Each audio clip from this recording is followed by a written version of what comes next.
आपने इससे पहले कोई एग्जाम फाइनल सिलेक्शन नहीं लिया और जिस एग्जाम में लिया उसमें टॉप मारा है, बिना कोचिंग के क्या सिलेक्शन नहीं हो पाएगा? आपका एज अ टॉपर क्या इस पे सजेशन है कि यूट्यूब से पढ़ के हो सकता है, किताबों से सेल्फ स्टडी हो सकती है, या कोचिंग जाना जरूरी है? सिलेक्शन घर में बैठ के खुद पढ़ के भी हो जाता है, बस आप 2 साल के गैप में आपने ऐसी क्या पढ़ाई करी कि एक एग्जाम होता है जहाँ पर प्रदेश के लाखों बच्चे देते हैं और उस एग्जाम में आपकी रैंक बनाती है? पढ़ाई का शेड्यूल क्या रहता था? आप लाइब्रेरी जाते थे या घर से पढ़ते थे? बुक लिस्ट आप अगर बता पाए राहुल भाई, जैसे आपने हिंदी से शुरुआत करते हैं, आपने ये ख्याल जरूर आया था कि क्या मैं यहाँ से स्किप करूँ, लेकिन कहीं ना कहीं ऐसा था कि यार साथ के भी तो निकल रहे हैं। अब हम देखते हैं कि यार ये भी मेरे जैसे पढ़ने वाला था, मैं भी लगभग ऐसी हूँ, तो ऐसा था कि जब इनका हो सकता है तो मेरा क्यों नहीं। रिवीजन का आपका तरीका क्या रहता था? कैसे आप रिवीजन करते थे और कैसे आपने इस पैटर्न को पकड़ा?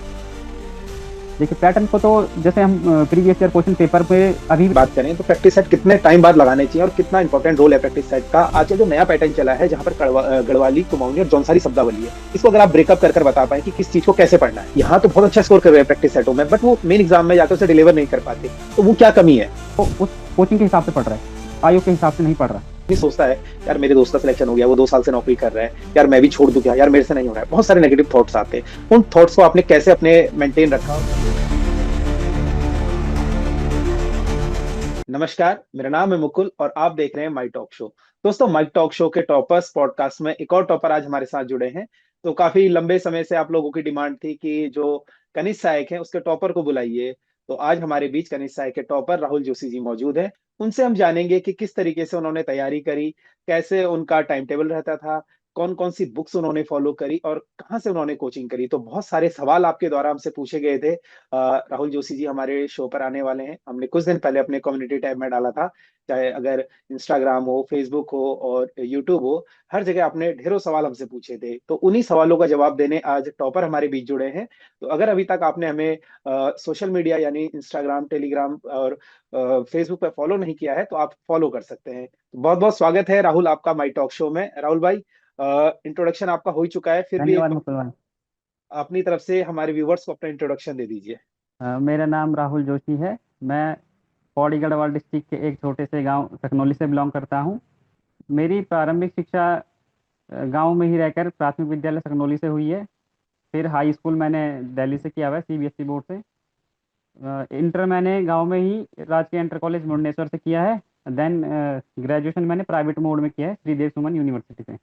राहुल भाई, जैसा कि एक ट्रेंड है कि कनिष्क सहायक का एग्जाम जो उत्तराखंड में माना जाता है कि बहुत मतलब बहुत सारे लोग उस एग्जाम को भरते हैं, और उस एग्जाम में टॉप करना कहीं ना कहीं कितनी मतलब एक्सपेक्टेशन और कैसी खुशी है आपको अभी? खुशी तो देखिए, एक सिलेक्शन लेने से ही मेरे को बहुत ज़्यादा मतलब खुशी हो गई थी, लेकिन एक्सपेक्ट नहीं था मुझे भी कि रैंक वन आने वाली है। लेकिन हाँ, ऐसा था कि टॉप 15-20 के आसपास में आ जाऊंगा। राहुल भाई, जैसे कि बहुत सारे क्वेश्चंस हमारे व्यूअर ने पूछे, उन क्वेश्चन पर हम आएंगे। पहले मैं आपसे बातचीत करके थोड़ा सा, हमारे व्यूवर्स हैं जो इस चीज को जानने में उत्सुक रहते हैं, क्योंकि मैं आपको व्यक्तिगत रूप से जानता हूं, तो बहुत उतार चढ़ाव आपने अपनी जिंदगी में देखे हैं, काफी एग्जाम आपने दिए। कितना टाइम लगा आपको एक इससे पहले भी क्या आपका कोई एग्जाम निकला है, या आपका पहला एग्जाम क्वालिफाई हुआ है कि जहां पर आपने टॉप ही किया है, या इससे पहले भी आपका सिलेक्शन हो चुका है? जरा अपना एक छोटा सा ये बता दें कि आपकी जर्नी कितने सालों की जर्नी रही है आपके सिलेक्शन तक? जी, मैंने तैयारी लगभग लगभग 2019 के एंड में स्टार्ट करी थी, लेकिन 2020 में कोविड के चक्कर में थोड़ा डिस्टर्ब हो गया, तो 2020 तो ऐसे ही चले गया। फिर जो मैंने मेन तैयारी स्टार्ट करी, जिसको मतलब मेहनत से कहते हैं, तो वो 2021 से मैं प्रॉपर तैयारी में हूँ। तो 2021 से हम काउंट करें तो लगभग 4 साल मैंने तैयारी करी अच्छे से, तब जाके ये जनवरी 2025 में एग्ज़ाम हो गया था, तो ये क्लियर हुआ है। बाकी फाइनल तो मेरा अभी तक कहीं नहीं हुआ, पहले ही एग्जाम है जहाँ मेरा सिलेक्शन हो रहा है। लेकिन इससे पहले मैं 2 बार डीवी के लिए अपियर कर चुका हूँ, एक वीडियो वीपीडीओ वाले के लिए जो 9 जुलाई को हुआ था, और एक पटवारी लेखपाल में। मतलब कहने का तात्पर्य ये है कि आपने इससे पहले कोई एग्जाम फाइनल सिलेक्शन नहीं लिया और जिस एग्जाम में लिया उसमें टॉप मारा। हाँ जी, हाँ जी। तो ये जो जर्नी रही आपकी, इस बीच लगभग आपने कितने एग्जाम दिए होंगे अगर आप व्यूवर्स को गिना पाए? क्योंकि आप जैसे ही जो हमारा शो का मोटिव है लाने का यही है कि लोगों में जो एक धैर्य है, कितने सालों से वो तैयारी कर रहे हैं, वो ये जानना चाहते हैं कि अक्सर कि आप अगर आप टॉप कर रहे हैं तो आपको कितना टाइम लगा इस टॉप करने में। तो इसीलिए आप ये जरा बताइए कि कौन कौन से एग्जाम आपने दिए, किस किस एग्जाम में आप असफलता देखी आपने? देखिए, मैंने स्टार्ट जो किया था ग्रुप सी की तैयारी में, वो पहला पेपर दिया था मैंने सचिवालय रक्षक का, जो लीक हो गया था। फिर उसके बाद जो प्रॉपर पेपर हुआ वो कनिष्ठ सहायक 746 वाला। तो वहां से मेरा स्टार्ट हुआ था मेन तैयारी। तो उसमें भी मेरे लगभग 56-57 नंबर के आसपास थे, बिल्कुल मतलब नई नई तैयारी में। फिर उसके बाद हम कहीं ना कहीं, फिर उसके बाद जितने एग्जाम हुए सब दिए, लेकिन हर एग्जाम में लगभग 60, 65, 65, 67 ऐसी इसी रेंज में घूमता रहा मैं काफी। 3-4 साल तक इसी में घूमता रहा। पटवारी लेखपाल में आए थे 70, बस उसके बाद 70 क्रॉस किसी में हुआ ही नहीं। और फाइनल तो फिर कहीं हुआ नहीं, फिर डायरेक्ट तक यहीं जाके हुआ। तो एग्जाम गिने तो लगभग 8-9 एग्जाम तो मैंने दिए हैं, जहाँ मैं मतलब असफल हुआ हूँ पहले। आप इस चीज को ये बताइए, 9 जुलाई वाला एग्जाम आपने बताया, लगभग आज 2 से ढाई साल हो चुका है उस एग्जाम में जो चयन हुए थे उनकी जॉब को। तो जब आप वहां पे आपका डीवी आपने कराया और आपका फाइनल सिलेक्शन नहीं हुआ, देन पटवारी का एग्जाम, पटवारी वालों को भी लगभग 1.5 से 2 साल हो चुका है।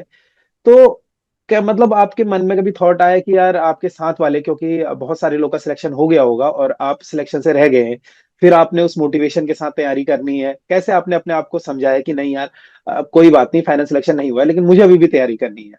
पहले तो सबसे पहले मैं अपने उन दोस्तों को धन्यवाद देना चाहता हूँ कि जिन्होंने मुझे इस चीज़ के लिए मोटिवेट रखा, क्योंकि मैं बहुत सारे साथियों से बात करता था जिनका सिलेक्शन हो चुका है पहले, तो वो भी मुझे यही बोलते थे कि भाई तू डीवी तक पहुंच रहा है, ये बहुत बड़ी बात है, तू कंटिन्यू रखे इस चीज़ को।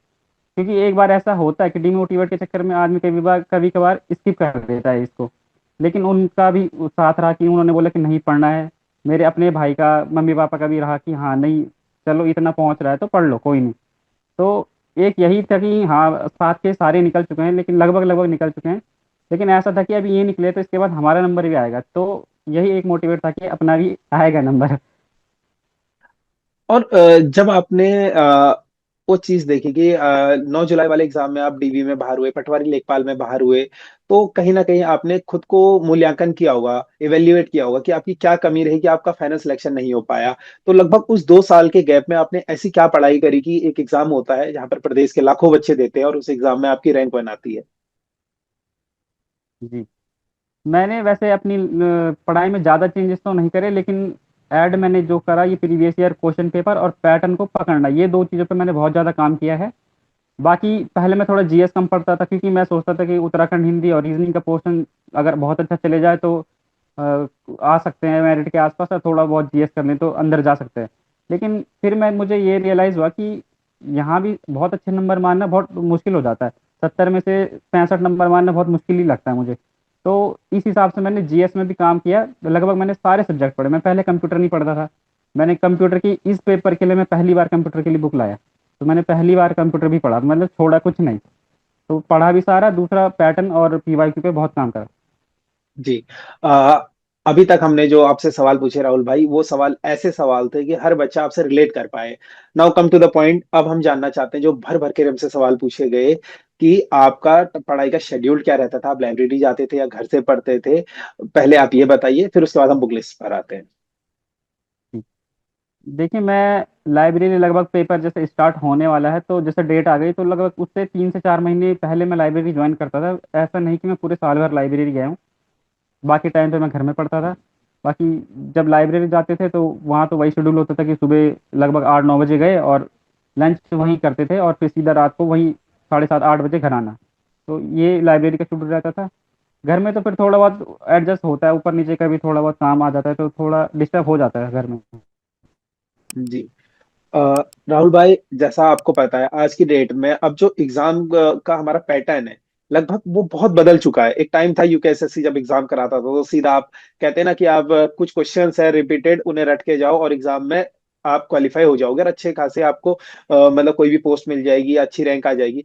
बट आज की डेट में अगर हम देखें तो यूकेएसएससी का जो पैटर्न है वो बिल्कुल बदल चुका है। अगर हम बात करें पेपर की, तो पहले बच्चा जो है पेपर 1 घंटे में करके बैठ जाता था, जैसे अच्छा नॉलेज है, जैसे आप टॉपर हैं, तो संभवतः ऐसा होता था कि आपने 1 1.5 घंटे पेपर किया, आधा घंटा आप बैठे। लेकिन आज की डेट में जो पेपर के पूछने का तरीका है, जो पैटर्न है, वो बदल चुका है। तो उस बदलते पैटर्न को आपने कैसे अडेप्ट किया, क्योंकि आप तैयारी 2019 से कर रहे हैं, तो उस बीच आपने बहुत सारे एग्जाम पुराने पैटर्न पर देखे होंगे और ये एग्जाम आपके नए पैटर्न पर हुआ है।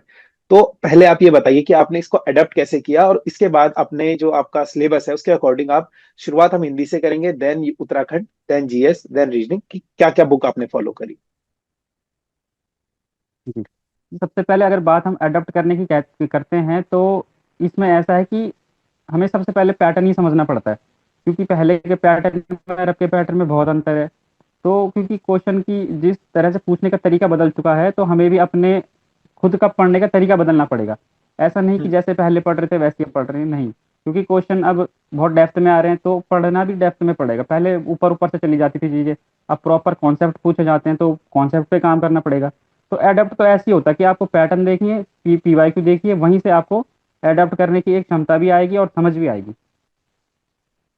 बुक लिस्ट आप अगर बता पाए राहुल भाई, जैसे आपने हिंदी से शुरुआत करते हैं आपने, और राहुल भाई ऐसा नहीं, देखो आप टॉपर है तो आपका अनुभव इतने 5 साल का है, तो आपने बहुत सारी बुकें पढ़ी होंगी, ऐसा नहीं है, क्योंकि मैं आपको व्यक्तिगत रूप से भी जानता हूं, तो आपने कम से कम 10 बुक बदली होंगी। तो हमारे व्यूवर्स को 10 बुक की बजाय, क्योंकि आपको जो देखेंगे पुराने स्टूडेंट भी होंगे और बहुत सारे नए भी होंगे, तो कहीं ना कहीं वो आपसे इंस्पायर होंगे कि यार आपने जो बुक फॉलो करी है, तो अगर आप 10 बुक बता देंगे तो 10 बुकों में कंफ्यूज हो जाएंगे। तो उन 10 बुकों हाँ में जी। से आप अगर कोई एक अच्छी बुक है जो आपको लगा कि हाँ यार, कि इस बुक से मुझे सब कुछ मिल गया, और या फिर एक दो बुक वो बताते हुए चले हमारे व्यूवर्स को, ऐसा नहीं कि बहुत सारी बुक आपने बता दी, जो बुक आपको अच्छी लगी एज अ टॉपर, आप क्या सजेस्ट करते हैं जो हमारे बिगिनर्स हैं उनको, या जो पुराने स्टूडेंट हैं उनको, हिंदी से शुरुआत।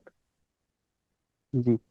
हिंदी तो वैसे मैं अपनी बात करूँ तो प्रैक्टिस सेट जाके ज़्यादा सुधरी है मेरी, लेकिन फिर भी मैं अगर बुक रिकमेंड करता हूँ तो मैं निधि एकेडमी से मैंने 2 बुक मंगवा रखी है, एक शब्दावली की और एक ये सामान्य हिंदी की। और साथ में मैंने परीक्षा वाणी भी करी है, तो यहाँ से पीवाईक्यू मतलब ठीक ठाक है, वहाँ क्वेश्चन लगा सकते हैं। तो ये 2 बुक मैंने हिंदी के लिए चूज करी थी अपने लिए। बाकी अगर उत्तराखंड की बात करें तो उत्तराखंड में मैंने परीक्षा वाणी तो बहुत बार पढ़ी है, साथ में मैंने भगवान सिंह धामी जी की जो यूकेपीडिया है वो भी काफ़ी पढ़ी है। तो ये 2 बुक मुझे बहुत अच्छी लगती है। राहुल भाई आप टॉपर हैं, देखो, क्योंकि मैं भी तैयारी करने वाले बच्चों के बीच में रहता हूं अक्सर, तो मुझे उनके द्वारा जो सवाल है व्यक्तिगत रूप से ही पूछे जाते हैं। अगर हम हिंदी की बात करें, इन डेप्थ अगर हम डिस्कस करें हिंदी को, तो आपने देखा है जैसे हम आ जाते हैं, हिंदी 20 नंबर की आज की डेट में आती है, तो हमने देखा है जो अकॉर्डिंग टू सिलेबस हिंदी जो हमारे 20 नंबर की है, उसमें से अगर हम व्याकरण पोर्शन माने, अगर हम शब्दावली गिने, तो एक पुराना पैटर्न था, उस समय क्या होता था, हमारे पर्यायवाची बहुत सारे आते थे, विलोम शब्द, तत्सम, तद्भव, ये सारी चीजें बहुत ज्यादा आती थी। तो अब आपको ये नहीं पता है कि कितने तत्सम तद्भव आप याद करो तो इनमें से आ जाएगा, विलोम शब्द कौन सा याद करो या पर्यायवाची कौन सा याद करो। तो जो ये कम से कम 8 से 10 नंबर, मुझे ऐसा व्यक्तिगत लगता है, क्योंकि मैंने भी बहुत सारे एग्जाम देखे हैं कि जहां पर 8 से 10 नंबर का व्याकरण का रोल रहता है। बात करें हम रचनाओं की, तो 3 से 4 नंबर की रचनाएं रहती हैं, कम से कम आप ये 12-13 नंबर हो गए। देन इसके बाद आजकल जो नया पैटर्न चला है, जहां पर गढ़वाली, कुमाऊनी और जौनसारी शब्दावली है, इसको अगर आप ब्रेकअप कर कर बता पाए कि किस चीज को कैसे पढ़ना है। देखिए, जो व्याकरण है वो तो लगभग हर किताब में एक जैसा है, तो किसी भी एक किताब को फॉलो करें। बस ये है कि व्याकरण में जो पढ़े अच्छे से पढ़े, क्योंकि वो एक बार याद हो गया, कॉन्सेप्ट याद हो गए तो वो भूलता भी नहीं है इंसान। बाकी दूसरा शब्दावली वाली चीज आती है कि पर्यायवाची विलोम शब्द, तो इनको तो याद मतलब करना ही पड़ेगा, क्योंकि कुछ शब्द ऐसे होते हैं जो संधि से बने होते हैं। अगर संधि आपने पढ़ी है तो फिर आपकी ये शब्द भी पीछे वर्तनी शुद्धि वाले शब्द सही हो जाते हैं। तो इन इन चीज़ों को तो देखना ही देखना है, साथ में रचनाएं देखनी है जैसे, तो वो तो करना ही करना है। बाकी जो ये मेन गढ़वाली कुमाऊनी जौनसारी वाला कॉन्सेप्ट आए हैं अब यहाँ, तो इसके लिए तो जो पहाड़ी बच्चा है, पहाड़ में रहने वाला है, तो उसके लिए तो ज़्यादा टफ नहीं है। लगभग अगर 6-7 क्वेश्चन आते हैं तो 4-5 तो वो कर लेता है। चाहे मैं हूँ तो मैं, अगर कुमाऊँ के भी आते हैं तो 2-3 मैं कुमाऊँ के सही भी करके चलता हूँ और अपने यहाँ के करके चलता हूँ। तो थोड़ा सा हो सकता है कि इस चीज़ का फायदा मिले पहाड़ में रहने वाले बच्चों को।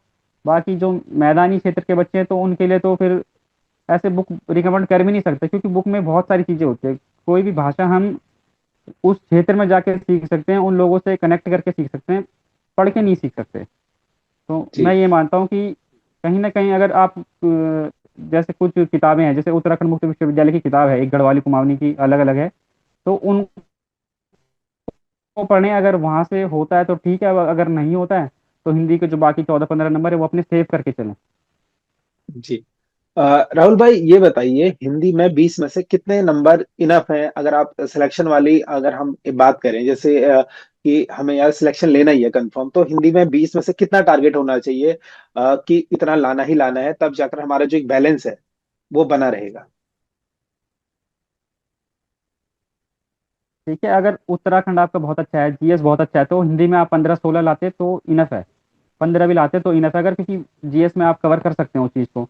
अगर आपकी सारे सब्जेक्ट एवरेज एवरेज हैं तो हिंदी में कम से कम 18 नंबर तक मैं मान के चलता हूँ कि 17-18 तो आने चाहिए। जी। राहुल भाई, हिंदी आपने बहुत अच्छा बताया। और अब हम बात करते हैं उत्तराखंड की। तो उत्तराखंड में आपने बताया कि आपने परीक्षा वाणी और भगवान सिंह धामी पढ़ी। वर्तमान समय में उत्तराखंड का भी पैटर्न काफी बदल चुका है। आपने देखा होगा कि उत्तराखंड में भी पहले से क्या होता था, डायरेक्ट सिंपल क्वेश्चन पूछ लेते, ये फलाना बुग्याल कहाँ पर है, ये ताल कहाँ पर है। आज की डेट में वो ऐसे भी ताल पूछ रहा है जो किताब में है ही नहीं, या ऐसी चीजें पूछ रहा है। तो उन सब चीजों को कैसे पढ़ें, और कौन सी बुक ऐसी है कि जिसे रेगुलर पढ़े हम? जैसे बोलते हैं ना, बहुत सारे टॉपर्स ने हमारे बोला है कि यार एक परीक्षा वाणी एक बुक है, उसको आप नहीं छोड़ सकते, उस बुक को आपको पढ़ना ही पढ़ना है। उसके विपरीत जो बाकी चीजें हैं वो कैसे पढ़ें? जी, मैं तो ये वैसे जो दो बुक मैंने बताई है, मैं तो इनको ही रिकमेंड करूंगा कि दो तो जरूर पढ़ें, साथ में करंट अफेयर्स ऐड करें। अगर उत्तराखंड का करंट आप पढ़ते हैं, न्यूज़पेपर वगैरह पढ़ते हैं, न्यूज़पेपर अगर नहीं भी पढ़ते तो मैगजीन जो लाते हैं अब मंथली आती है, 3 महीने की आती है, तो उनको जरूर पढ़े। क्योंकि कहीं ना कहीं जो बाकी क्वेश्चन होते हैं जो हमें लगते हैं कि यार ये भूगोल हमारी किताब में नहीं है, तो वो कहीं ना कहीं यहीं से आता है, न्यूज़पेपर से आता है, या कोई घटना जो भी चल रही होगी तो यहीं से बन के आता है वो क्वेश्चन भी। तो करंट अफेयर्स हमेशा अपने साथ ऐड रखे, चाहे क्वेश्चन 4 आए चाहे 5 आए। क्योंकि वो डायरेक्ट 4-5 क्वेश्चन आते हैं करंट अफेयर्स के, लेकिन इनडायरेक्ट अगर हम देखें तो वो 9-10 क्वेश्चन हो जाते हैं। क्योंकि कई क्वेश्चन ऐसे होते हैं कि जो करंट में घटना चल रही है वो उस घटना को ना पूछ करके उसका बैकग्राउंड पूछ लेता है। तो हम्म। इसीलिए करंट अफेयर्स जरूरी है। अ, आप किस तरीके से, आपने कौन सी करंट अफेयर की बुक आप फॉलो करते थे? अगर आप एक आध बुक बता पाए हमारे व्यूवर्स को। हाँ जी, कि करंट अफेयर्स में ग्रीन टर्न की जो आती है वो मैं, जैसे हर 3 महीने में आती थी, अब तो शायद फिर से 6 महीने से नहीं आई है, तो मैं वो सारी लाता था। मतलब एक भी स्किप नहीं करता था। साथ में मैंने ये 2025 24, हाँ 25 वाली जो ये बिनसर है वो भी लाया था मैं इस बार, तो कनिष्ठ के टाइम पे। जी। और अब हम बात करते हैं जीएस की। देखो, उत्तराखंड तो एक ऐसा पोर्शन है जहां पर बच्चे की कमांड होती है। हिंदी और उत्तराखंड में से मुझे ऐसा लगता है व्यक्तिगत रूप से कि हमारे जो उत्तराखंड का बच्चा है, इस चीज पर उसे इतनी दिक्कत नहीं होती है। मेन जो फंसता है वो जीएस में फंसता है। क्योंकि जीएस आपको पता है, एक तो बहुत वास्ट है। अगर हम बात करें ज्योग्राफी, पॉलिटी, इकोनॉमी और हमारा करंट अफेयर, कंप्यूटर उसी में इंक्लूड हो जाता है। अगर हम बात करें उस चीज की, तो मात्र 25 नंबर का जीएस आता है, और कंप्यूटर इंक्लूड कर दे तो 30 नंबर की हमारी जीएस आती है। लेकिन जो उसका सिलेबस है वो अब अनंत है। उस चीज को कैसे कंपाइल करें, कैसे हम उस चीज को करें? क्योंकि अगर हम रिसेंट पैटर्न उठाएं, तो किसी एग्जाम में अगर आपने नोटिस किया हो, अगर आप टॉपर है, आपने देखा भी होगा, किसी एग्जाम में एग्जामिनर क्या कर रहा है कि जीएस का पोर्शन में सिर्फ इकोनॉमी पूछ रहा है। मतलब इकोनॉमी के 10 8 10 क्वेश्चन पूछता है, वहां पे हिस्ट्री एक दो पूछता है, किसी में ज्योग्राफी पूछ लेता है। तो इस चीज को आपने कैसे प्रिपेयर करा, और कैसे इस चीज की तैयारी करें? सब्जेक्ट वाइज अगर आप बता पाए, कौन सी बुक आपने फॉलो करी, कैसे आपने जीएस पे कमांड बनाई? जी। हाँ देखिए, जीएस की परेशानी तो हमेशा से रहती है। मुझे भी खुद जीएस में बहुत दिक्कत होती थी, क्योंकि मैं हर पेपर में जो भी बाहर हुआ हूँ जीएस की वजह से हुआ हूँ। तो मैंने उसके बाद जो चेंजेस करे अपनी लाइफ में, वो सबसे पहले इकोनॉमिक्स इकोनॉमिक्स जो बहुत आने लगे भर भर के, तो इसके लिए मैंने दृष्टि की क्विक बुक पढ़ी थी। मैंने बाकी इकोनॉमिक्स कहीं से नहीं पढ़ी, केवल दृष्टि की जो क्विक बुक आती है सब्जेक्टिव वो पढ़ी है। साथ में एक ज्योग्राफी की भी क्विक बुक लाया था मैं, सब्जेक्टिव ही। तो दो तो मैंने यहाँ से पढ़ी, बाकी पॉलिटी के मेरे थोड़े नोट्स थे और हिस्ट्री के भी नोट्स थे। साथ में मैं थोड़ा लूसेंट भी चलाता था इनके साथ साथ। जैसे हिस्ट्री मैंने लूसेंट से भी पढ़ ली, पॉलिटी थोड़ा सा कम पढ़ता था मैं लूसेंट से, क्योंकि नोट्स इनफ थे। देन इकोनॉमिक्स तो पूरी दृष्टि से पढ़ी, और ज्योग्राफी मैंने दृष्टि से और लूसेंट से दोनों जगह से पढ़ी है। इनको पढ़ने का तरीका क्या है? आपने दृष्टि बोला ना, कोई बच्चा ऐसा होता है, अब मान लीजिए जो नया बच्चा देख रहा है आपकी वीडियो, वो तो ठीक है, वो अगर सीधा दृष्टि पर अगर चले जाएगा, वो किस तरीके से पढ़े?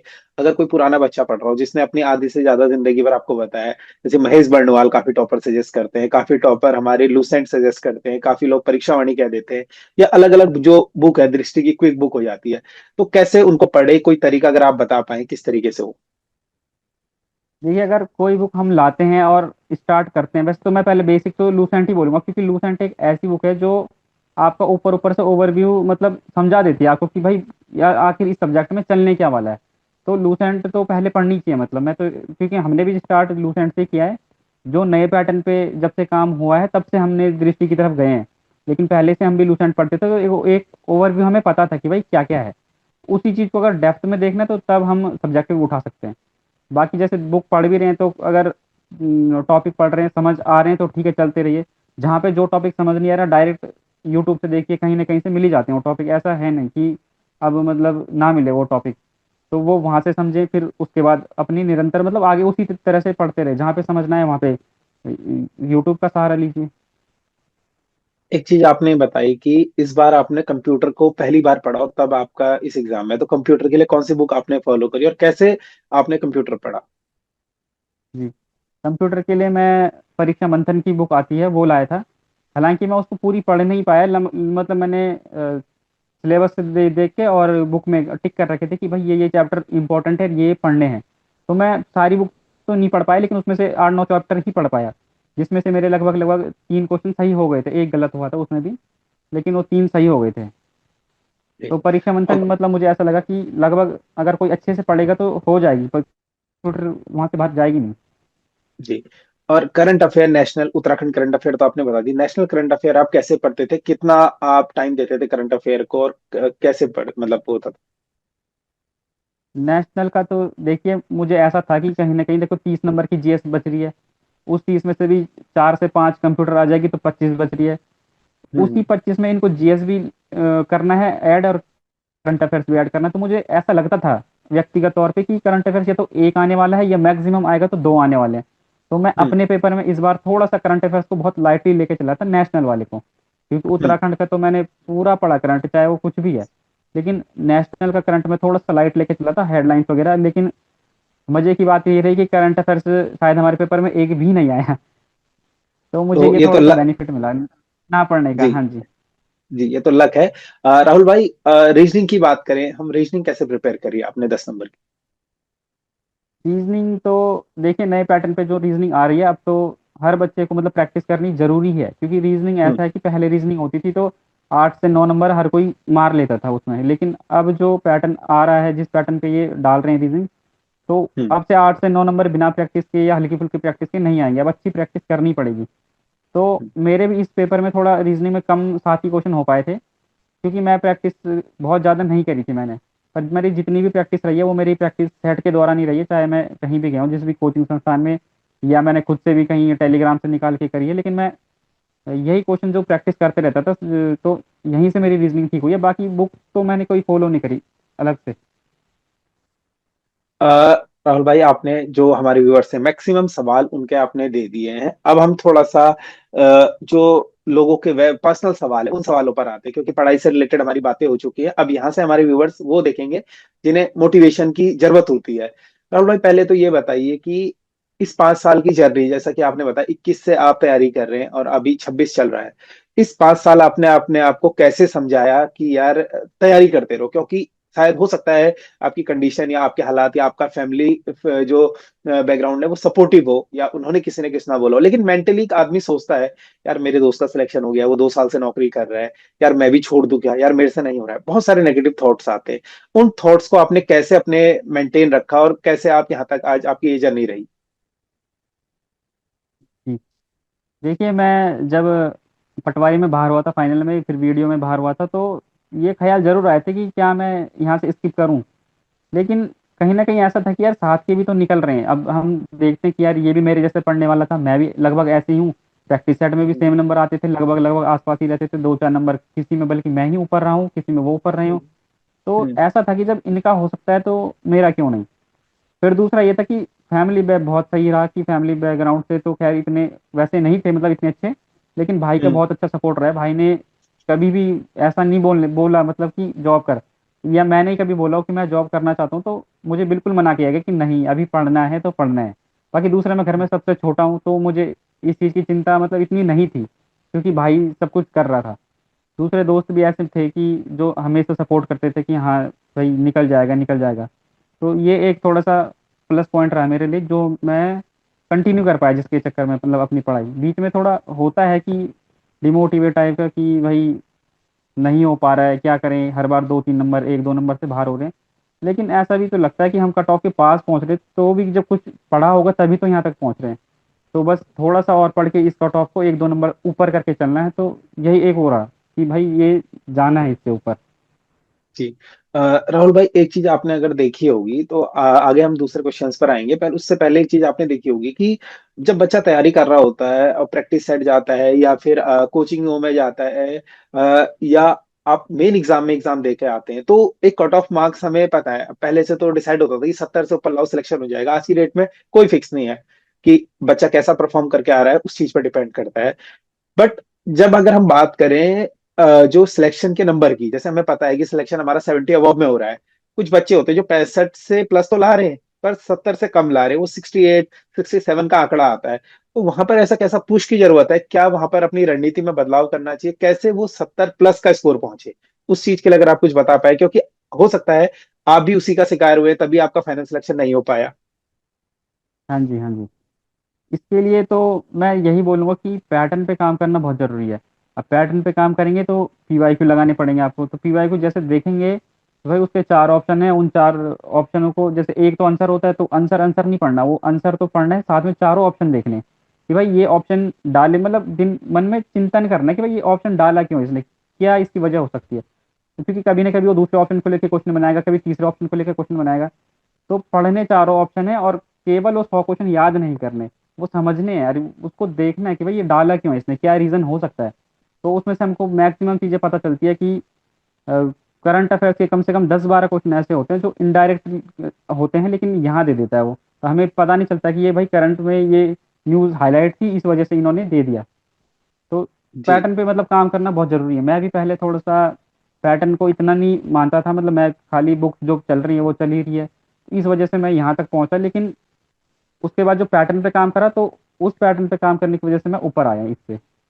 आप पैटर्न की बात करें, कैसे आपने पैटर्न पर काम करा, कैसे उसको पकड़ा, और कैसे आप एक क्वेश्चन हमारे बहुत सारे व्यूअर्स ने कम्युनिटी में पूछा है कि रिवीजन का आपका तरीका क्या रहता था, कैसे आप रिवीजन करते थे और कैसे आपने इस पैटर्न को पकड़ा?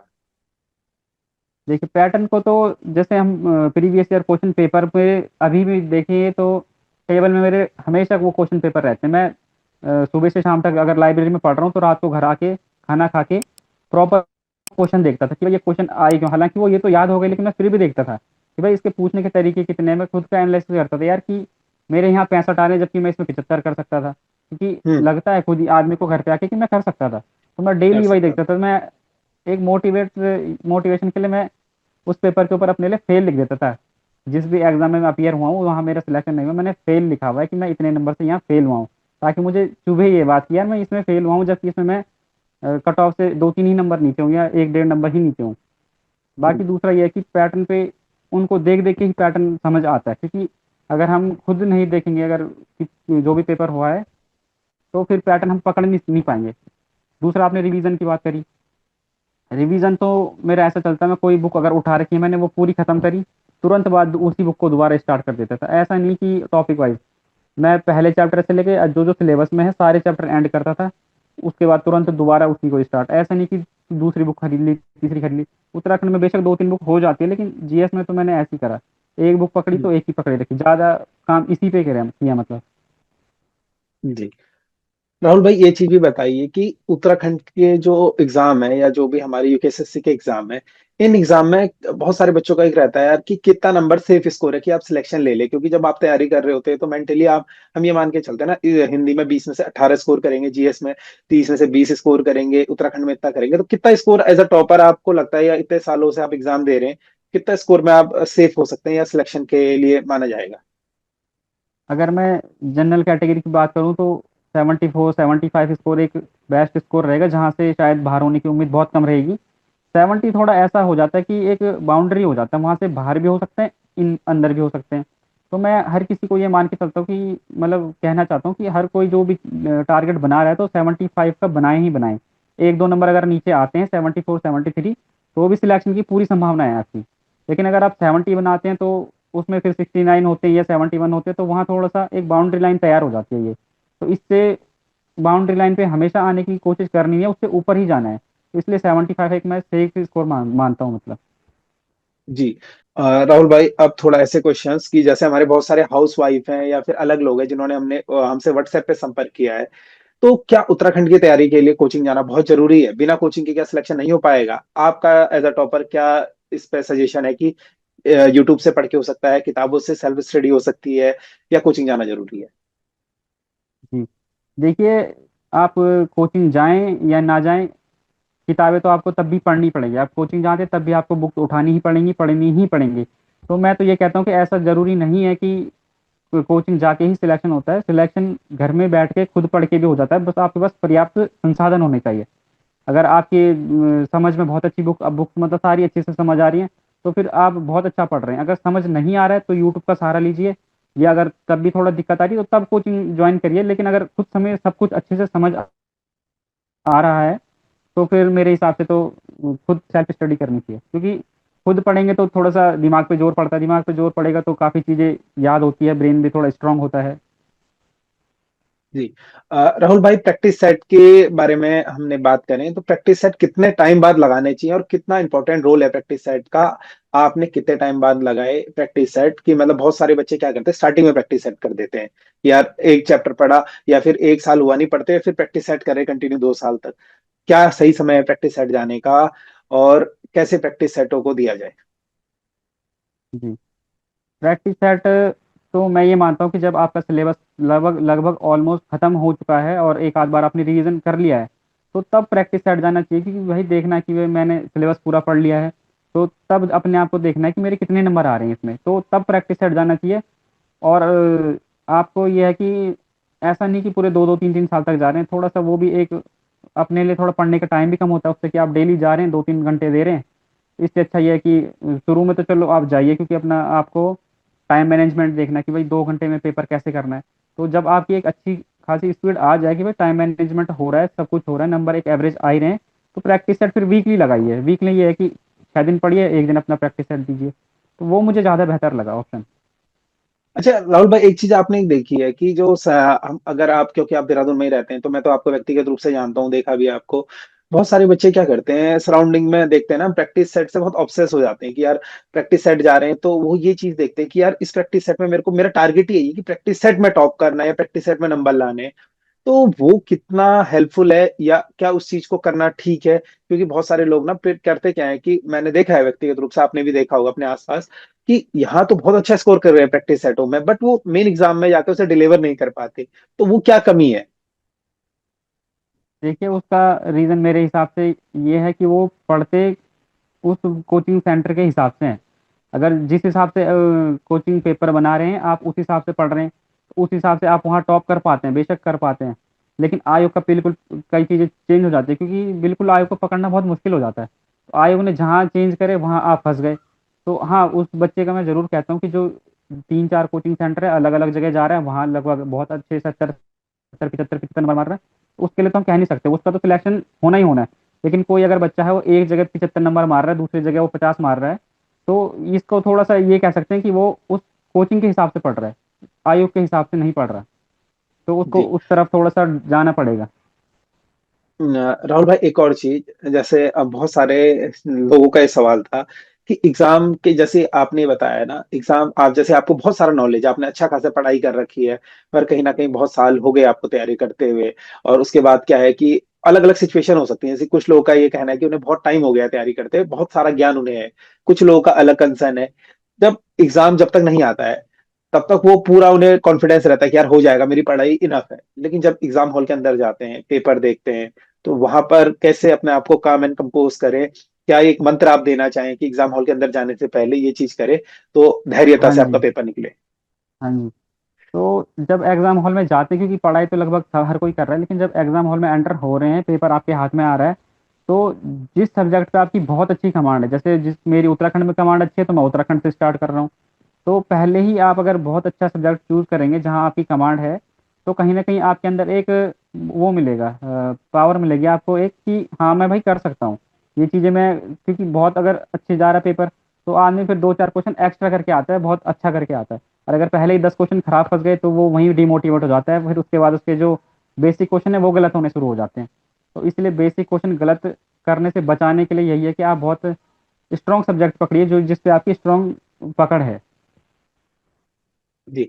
राहुल भाई, बहुत अच्छा इंटरव्यू, आपने हर चीजों का जवाब दिया, मतलब बहुत शालीनता से आपने जवाब दिया, और बताता भी आप क्यों आप टॉपर हैं। एक सवाल हमारे जो बहुत सारे व्यूअर्स का है, अंतिम सवाल मैं इसे बोलूंगा कि क्या 27, जो अभी हमारा जो ये पेपर होना है, सॉरी 7 मई को अभी टेंटेटिव डेट आई है, हो सकता है वो चेंज हो जाए, 17 मई, हाँ। 17 मई, हो सकता है वो चेंज हो हाँ। जाए। उस एग्जाम में आप अपियर कर रहे हैं, अगर कर रहे हैं तो क्या आपकी रणनीति है, और क्या आप उन एग्जाम में बैठने वाले स्टूडेंट्स को मैसेज देना चाहेंगे? देखिए, मैं अपनी बात करूं तो मैं अभी यूके ट्रिपल एस में लेवल 5 की पोस्ट में ऑलमोस्ट पहुंचने वाला हूं। तो मैं इस एग्ज़ाम को शायद अपीयर ना करूँ, अभी कंफर्म नहीं है, लेकिन शायद ना करूँ। लेकिन अगर करूँगा भी तो उस पैटर्न को या उस जिस हिसाब से मैं पढ़ता था उस हिसाब से नहीं करूँगा। जाऊँगा, अगर खाली आस-पास पड़ेगा तो पेपर दे सकता हूँ, पर ऐसी संभावना है कि शायद नहीं दूँगा। बाकी जो बैठ रहे हैं उनको तो शुभकामनाएँ हैं कि बाकी बहुत अच्छे से अपनी मेहनत करते रहें। आपको 4-5 साल जितने भी टाइम हो चुका है वो व्यर्थ कभी नहीं जाता पढ़ाई। इसलिए आप बिल्कुल ये सोचें कि इस एग्ज़ाम में मेरा नंबर है, और आप बिल्कुल एक मोटिवेशन के साथ जाइए कि भाई मुझे इसमें निकलना है तो निकलना है, चाहे मैं वीडियो बनूँ, पटवारी बनूँ, जो भी बनूँ, तो मुझे इसमें निकलना है। ये एक, क्योंकि अभी 50 दिन है लगभग, तो इस 50 दिन में आपको रिवीजन पे बहुत अच्छा काम करना है, तो हो जाएगा मेरे हिसाब से। इतना बड़ा मतलब इतनी ज़्यादा टेंशन की बात होनी नहीं चाहिए, मतलब किसी के लिए। जी। राहुल भाई, एक अंतिम सवाल, यूकेएसएससी ही क्यों? अगर आपने बात करी ना, आपने रैंक वन लाई, राहुल नेगी जी इससे पहले जो कनिष्क का बहुत 2019 का एग्जाम था उसमें टॉप करा उन्होंने, उन्होंने रैंक वन लाई थी और वो भी आयोग में है। और अब आप राहुल जोशी जी, जो आपकी भी रैंक वन इस एग्जाम में है, आप भी आयोग में है, तो क्या मतलब बहुत सारे जो हमारे व्यूअर्स हैं वो तो जो तैयारी करने वाले बच्चे हैं, मैं उनसे ये कहना चाहता हूँ अगर आपका सिलेक्शन होगा तो राहुल जोशी जी आपको आयोग में जरूर दिख जाएंगे राहुल नेगी जी के साथ। तो क्या आपका राहुल नेगी जी से डिस्कशन हुआ था आयोग में जाने को लेकर कि यार कैसी जॉब प्रोफाइल है, या आपका खुद ही चॉइस थी कि यार मुझे आयोग में जाना है? देखिए, मेरा किसी से डिस्कशन तो नहीं हुआ इस बारे में, लेकिन पहला तो रीज़न यही था कि लेवल 5 था, बाकी जगह सब जगह लेवल 3 की पोस्टें हैं, एक जगह थी लेवल 4 की एक पोस्ट। तो पहला तो रीज़न यही था कि लेवल 5 है। दूसरा ये है कि देहरादून में है, तो 2 रीज़न मुख्यतः ये लगे मुझे कि हाँ, दोनों सही है। तो मैं इसलिए लेवल 5 वाली पोस्ट मैंने चूज़ किया, यूके ट्रिपल एससी को। जी। राहुल भाई, कितना एक्साइटेड है आप हैं अब आयोग में जॉब करने को या सरकारी नौकरी करने के लिए? बिल्कुल एक्साइटेड तो होंगे कि जिसके लिए पिछले 4-5-6 साल से मेहनत कर रहे हैं, अब वो मिल रही है तो फिर एक्साइटमेंट तो फिर होगा ही। जी। चलिए, बहुत बहुत शुभकामनाएं राहुल भाई आपको हमारी तरफ से और संपूर्ण माई टॉक शो के परिवार की तरफ से। बहुत बहुत धन्यवाद हमसे बातचीत करने के लिए। और जो भी तैयारी कर रहे छात्र हमारा वीडियो देख रहे हैं, तो आप लोगों से मैं कहना चाहूंगा अधिक से अधिक वीडियो को शेयर करें। जिस तरीके से राहुल भाई आज टॉपर के तौर पर हमारे शो पर आए हैं, मैं चाहता हूं कि आप में से जो व्यूअर्स है हमारे, वो भी टॉपर के तौर पर आए और अपना अनुभव साझा करें। धन्यवाद राहुल भाई हमसे जो बातचीत करने के लिए। धन्यवाद मुकुल भाई।